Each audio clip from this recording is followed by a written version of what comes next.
Card, please.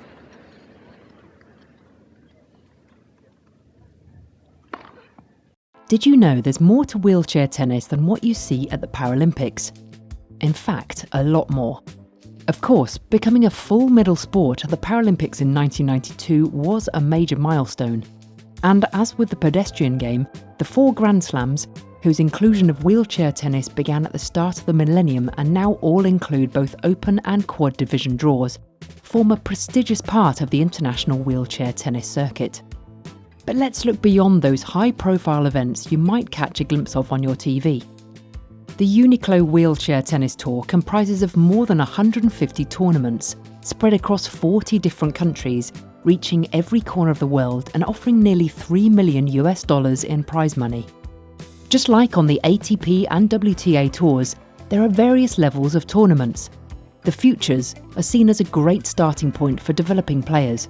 From there you have ITF 3, ITF 2, ITF 1, Super Series events, and the 4 Grand Slams. There are also junior events on the tour, where you can see the next generation of talent coming through.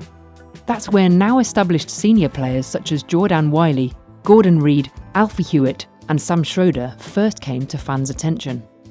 But unlike the pedestrian game, you do not see separate tours for men and women. Instead, for the most part, you'll get to see athletes from all divisions competing at the same events on the same calendar.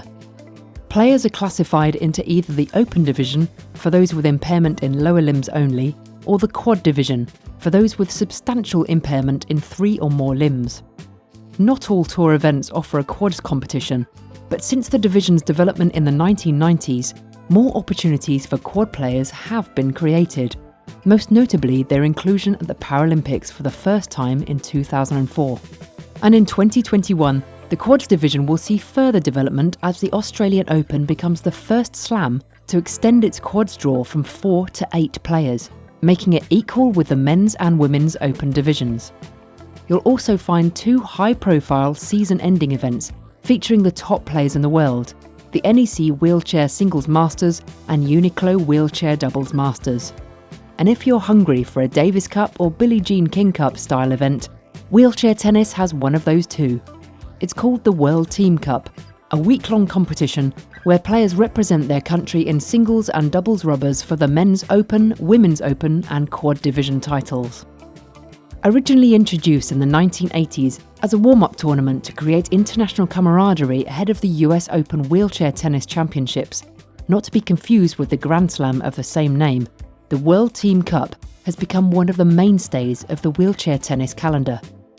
The tour has seen a huge amount of growth, particularly since 1998, when the International Tennis Federation agreed to fully integrate with the International Wheelchair Tennis Federation, IWTF, making wheelchair tennis the first disability sport to integrate into a world governing body. A look at the rankings shows there's currently more than 600 athletes competing in the men's open division, more than 200 in the women's open classification, and just over 100 in the quads division. Integration with the pedestrian game has come via inclusion of the sport in all 4 Grand Slams, and some ATP Tour events like Rotterdam and Queens, holding men's open division draws as part of the wheelchair tennis calendar. The growth of the tour has meant its athletes can now make a living out of the sport, and increased media interest means the profiles of stars like Dylan Alcott, Esther Vergeer and Shingo Kunieda transcend wheelchair sport. 5 wheelchair players have been inducted into the International Tennis Hall of Fame. Founder of the sport Brad Parks, the USA's Randy Snow, Australian David Hall, and Dutch women Chantal van Dierendonck and Monique Kalkman. Although Paralympic podiums are still every player's target, there's certainly a lot more to be played for in between. With its well-established tours and ever-growing presence, wheelchair tennis is leading the way for elite disability sport.